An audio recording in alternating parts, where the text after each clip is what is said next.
Okay, good afternoon, Gratien Richard. Thank you very much for meeting with me here. I'm so happy to have you on Zoom today to discuss chaga. My name is Bonnie Jean and I'm from Take Charge Tea, and I have chaga with vanilla and chaga with cocoa nibs. I have been selling this since I met Gratien in 2013. And I've been meaning to do this interview actually for years, because I think that it's wonderful to hear from the person who is harvesting the chaga in such a way that is so careful and caring. And so at first I'd like to start out by telling everybody how I met you, because the moment that I met you was a moment that I will never forget. We're good friends now, and I really enjoyed getting to know you, and I really enjoy working with you. And I'm excited about chaga too. So we were both attending a Green Living show at the Congress Center in Ottawa, and I was arriving with my teapots, my samples, because I was selling tea there. And I was walking down this big professional hallway of the conference center to find my booth, and there you were walking toward me down the hallway. There was nobody else there because it was a very early morning, and your pants were rolled up and your hair was wild, and you had such a robust energy, and your eyes were bright, and a huge smile on your face, and I could just sense the energy. And I said, you said good morning, and I said good morning with big smiles, and I said, you're not from around here, are you? And I was just fascinated and curious to find out what it was that you were bringing to market here. And so I went over to see you at your booth, and you told me about chaga. I had never heard about it before. I'd been studying herbs for years, but I'd never heard of the chaga. And you had samples, and I took a taste of your chaga, and I couldn't believe how sweet it was. But the chaga itself is not necessarily sweet. You had decided for that special day that you would be steeping the chaga in birch sap, which I was just thrilled with. I thought it was so special, because being a city girl, I don't get access to that sort of thing. So I was really excited to find out about chaga, and you suggested maybe it was a good idea for me to add chaga to my tea business, but I thought it was a weird idea, because I thought mushrooms for tea, no. I bought some chaga from you and I made soup, and I thought, oh, okay, well, chaga is a very light tasting thing. And so then I explored more about chaga and learned more about chaga, and learned more about how you did your business. And I'm very careful about where and who I source my ingredients from, because it's important. And so finally I decided to start selling chaga with the vanilla and the cocoa nibs. It's a small business I do at the farmers market, and I felt very good about having you as a supplier. And I don't know if I would have chaga in my product line if I didn't have you as my supplier. So I just wanted to say that. For starters though, let's focus on you, because this is about the chaga. And so I would like to hear from you, if you could tell us how you got interested in chaga, and how you started your business, and where you were, and what, you know, what made you want to get involved with chaga. Hi, Bonnie. So thank you. So I'm Gratien Richard from CHAGAMAN. And I learned chaga in 2013. So when I arrived, in fact, in the Laurentide, and it was on a farm, you know. The owner of the farm at this time did have a concert. So yeah, and he helps himself with natural remedies and especially chaga. So he was drinking it as a tea, and so at this time I was very interesting, and a friend of mine, you know, harvest chaga, did harvest chaga at this time, and we speak about, and I start to harvest it to make event, you know, speak about, make people try, people come with me to harvest some, and we. I also do at this time, you know, markets. So I was selling chaga on the market and also mushrooms with my my kids on my side, and so it was a good time before starting to sell it as a regular, you know, business. I mean, little bigger scale, but he stay, very. I'm the only one, doing the business, and I do only work with harvesters, people who go in a bush and the forest and harvest chaga for CHAGAMAN. So where exactly is it that you're harvesting your chaga for CHAGAMAN business? So the chaga is harvested in the Laurentide, so from La Chute to Mont-Laurier. So it's like quite a big area, and on crown lands. So it's legal to harvest mushrooms on the crown lands. You cannot harvest trees for sure, but for small, like other, plants, you can also, depending what kind of plant. Some are forbidden, but for mushroom, it's all they are all, legally resource you can harvest. Yeah. So they're on birch trees. The chaga grows on birch trees, right? So there's a lot of birch in that area? Oh yeah, we have a lot of birch. So it's mainly on yellow birch, but you can find it also in white birch. It's less common, but you can find some, yeah. And Exactly. the chaga is not on the endangered list? No. In fact, non-mushrooms are in danger list. I will say that maybe, to my experience, maybe the reishi are more rare, because the trees are decreasing in the forest. So that's what we have to take care about. It's not about the mushrooms themselves. It's more about the quality of the forest and the diversity of tree present in the forest. What tree does reishi grow on, by the way? In France, in French, it's pruche. So I think it's a hemlock. Oh, hemlock. Yes. Yeah. Hemlock. Yeah, Yeah, I hemlock heard tree. that. Yes. Yeah. Mm-hmm. Yeah. Do you ever harvest reishi? I do harvest some when I find some, but it's not that much common. And for this one, I don't buy. I buy it only from one friend. I know him very much, so I know he will leave some, and so yeah.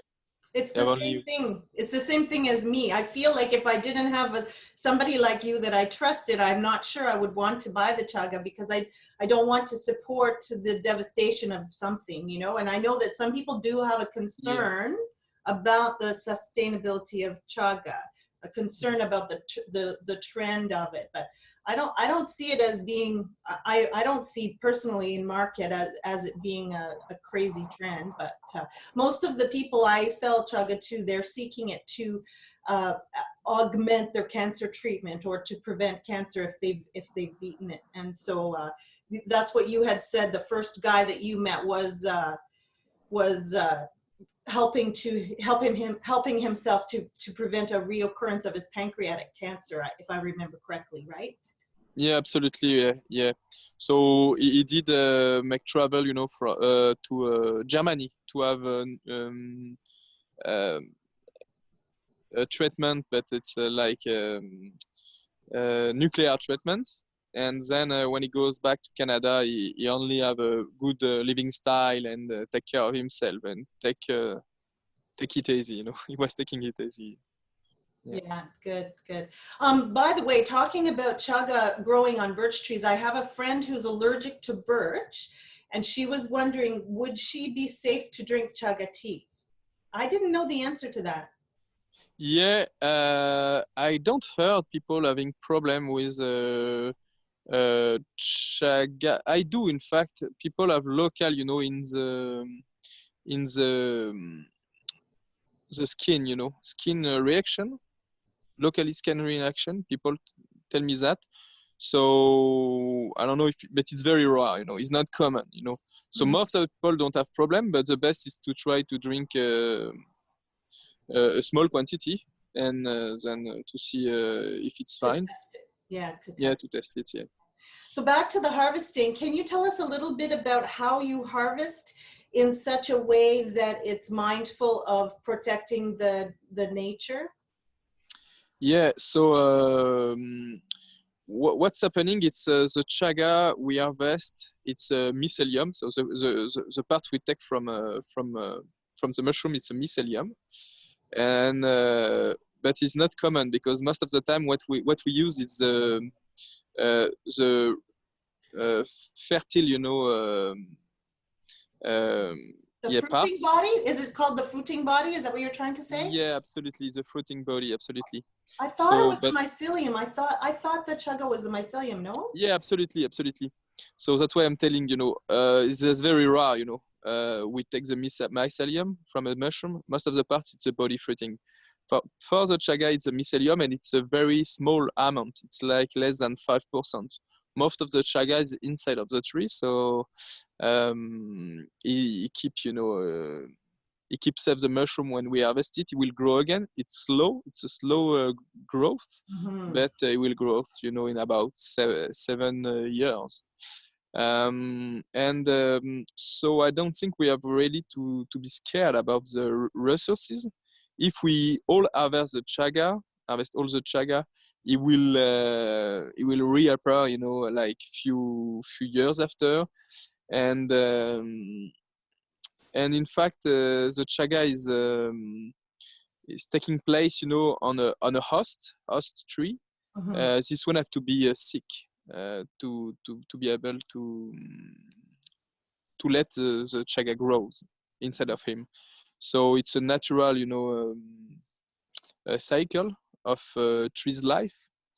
So what we have to take care is more about the quality of the forest. Same thing, to have to keep, yellow birch mainly, and also white birch, in the forest, in the Laurentian and other places where it's possible. So what we're doing is we ask people to cut the chaga with a saw, Japanese saw, because they make a flat and clean cut, and like that the chaga can grow again, and taking care of not cutting the tree when we harvest it, leave it some space of chaga to let the grow, be able to let the grow appear, I mean. Mm-hmm. And so the thing with the saw, it's also we have a arm, extension arm, so it goes about to the ground to 15 meters upper, and so it leaves some chaga on the very top of the trees, which allows the chaga to be able to spread the spores, and to reproduce. So it's quite the best way, I think, to do it. And most of the harvesters do use, Japanese saw with an arm extension, because if you use, like crampon, I don't know what you say in English, but Like a hatchet or people do. Some people use shoes, shoes, but with metal, tooth on it to climb on the tree. But if you do so, you harm, the tree. So it's not recommended, and hopefully not so many people do that, Mhm. But when you use a hatchet, also you can lose some pieces, so it's not very uh, efficacious, and you can easily harm also the tree, so more easily. So it's the best stay the saw, Yeah, Japanese saw. if you're using a hatchet, the chaga is going to go flying everywhere when you. Yeah, Yeah. exactly. It's chaga flying, so you lose some parts, and absolutely, yeah. So So in your business, the CHAGAMAN, you told me that you at first when I met you, you were doing the harvesting yourself. I think you said you were living in the forest when I met you. Weren't you living in a hammock in the trees in the winter time when I met you in 2013? yeah, absolutely, yeah, And absolutely, then yeah. and then when you got a wife and a child, you had to get a house. Yeah, it's quite like that. Absolutely, it was. Yeah, absolutely, So, absolutely. but the question is, at that point, you were the one doing the harvesting, and then your business grew a little bit, and now you have some people helping you. Yeah, so there are 4 people, in fact. Two do it at part time. They are all part time. I mean, it's seasonal harvest because the harvest is done during the winter time, and because it's easier to harvest it, and some properties like betulinic acidic are more concentrate, or could be more concentrate. So that's why we do it in winter time. And but some people do it in very part time during the winter, and other like quite a full time during the 3 months of harvest. And so yeah. Are there a lot of chaga businesses in your area? Are there any big companies that come and harvest, or is it?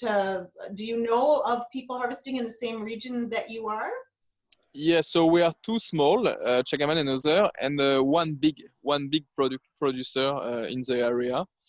And but you know, for me, CHAGAMAN, it's also a way to make new products. I don't want only to sell chaga as chaga. We do tincture, we do capsules, and other instant drink mixed with coffee and kombucha also.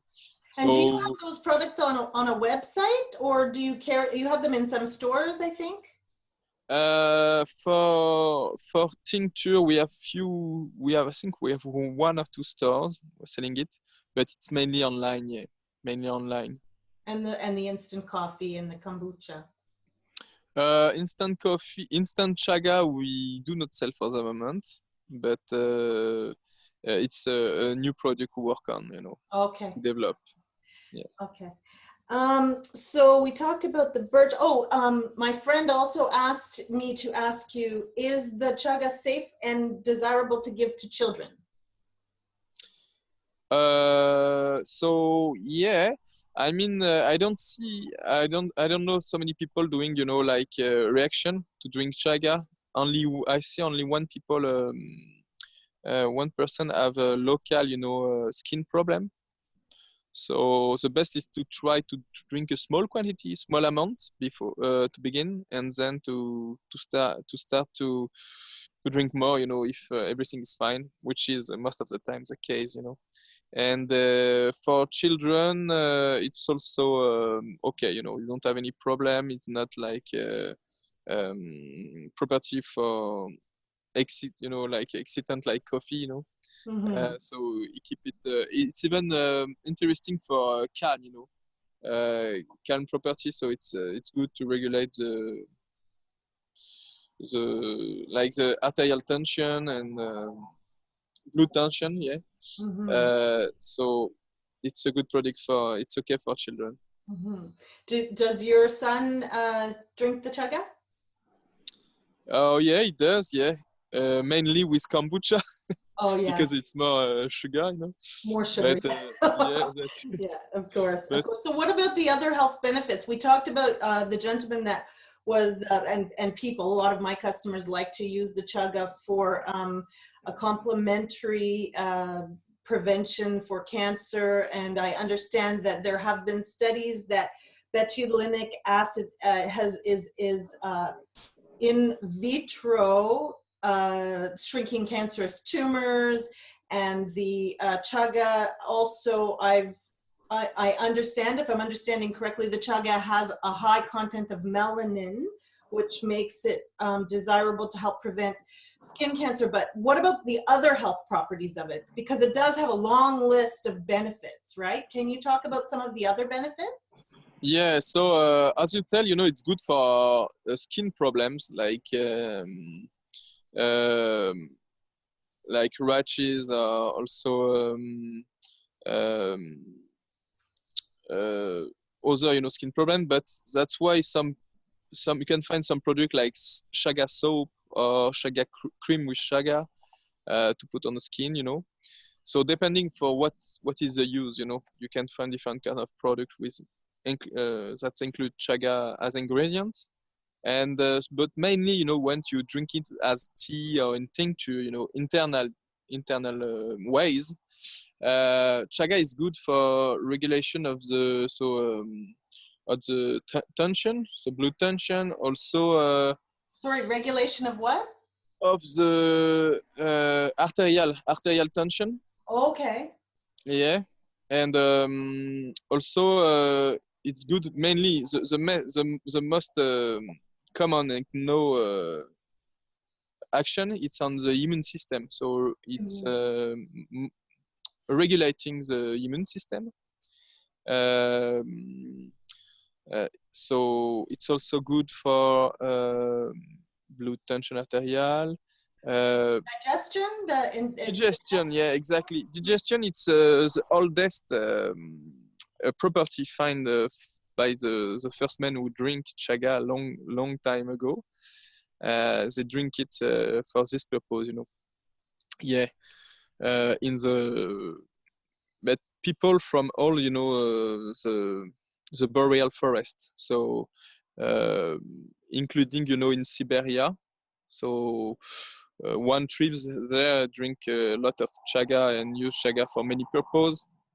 Also as an antibacterial, you know, solution for women to deliver babies and to clean them with so what we call chaga soap, which is chaga, burn chaga, put coal, so coal, put in the make from chaga, put in the water and stir, you know. and So, but Russia as well. It's very popular when I have Russian people approach my booth. They're very excited to see chaga because they don't see it often in North America, but in Russia, I think it's common. yeah, exactly. It's very common, and many products are made from chaga, and also, you know, in China. So we have some. We have a lot of works to do, you know, with our natural, you know, treasure here in Canada. Mm-hmm. And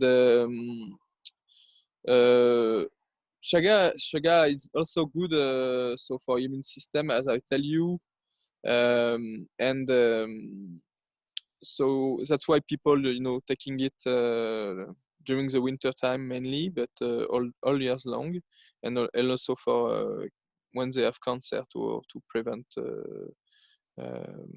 having some. Yeah. Okay. So we should wrap up soon, but I'm just wondering, do you have any kind of mythology or energetic or spiritual kind of story that you can tell us about chaga, or something about the natives maybe that they use? I know they used it for coal, but I'm just wondering if there's something about the energy of chaga that you would like to speak about. Yeah. So chaga in Canada, you know, have been used only by a few tribes, not a lot. In fact, it was not common for Indians, autochtone, to drink, you know, and to use mushrooms. But some did, and it was the Cree people from the lands, so central Canada, who used chaga. And about the energy, it's more like ground, you know, ground energy. So it's, you know, it grows on trees, and it's like a hair in the air, but it's a ground and yeah, earthy element. So yeah. Yeah, that's the first thing I noticed about chaga when I tried it out. Before I profess to know anything about any herb or medicine or tea, I always try it myself. And because I'm generally quite a healthy person and I had no health issues I needed to manage, I did drink the chaga every day for a little while. And the thing that I noticed is that it was very calming and very grounding. And I really feel like it is an earth kind of energy. And so I feel happy to be able to share chaga with people, because to me, it's like I'm helping people to connect with Mother Earth and to connect with the energy of Mother Earth. And I thank you very much for joining me, Gratien, and I thank you very much for everything that you do. Yeah, it's my pleasure. I just show you a chaga, you know, pieces here. Oh So yeah, we didn't look at that. yeah, absolutely. And so So is the inner part better than the black part, or? yeah, so the inner parts, you know, it's the parts um, in fact with the most of the biomass, and the external part, it's keratin and melanin, so it's a dark part, you know, on top of the chaga, which is most have more so keratin, melanin, so it's more like antioxidant properties. Okay, great. Yeah. Okay, I think we pretty well covered it, hopefully, and it was really nice to see your face. I haven't seen you for a while. I'll be making a chaga order soon, so get ready. And I hope you and everyone you care about is staying well during these very interesting times. It's perfect. And if people want more information, they can also email me, of course. Okay, info@chagaman.com. Absolutely. Okay, thanks so .ca, much, Gratien. .ca. My pleasure. Have a nice day. Okay, Bye-bye. bye.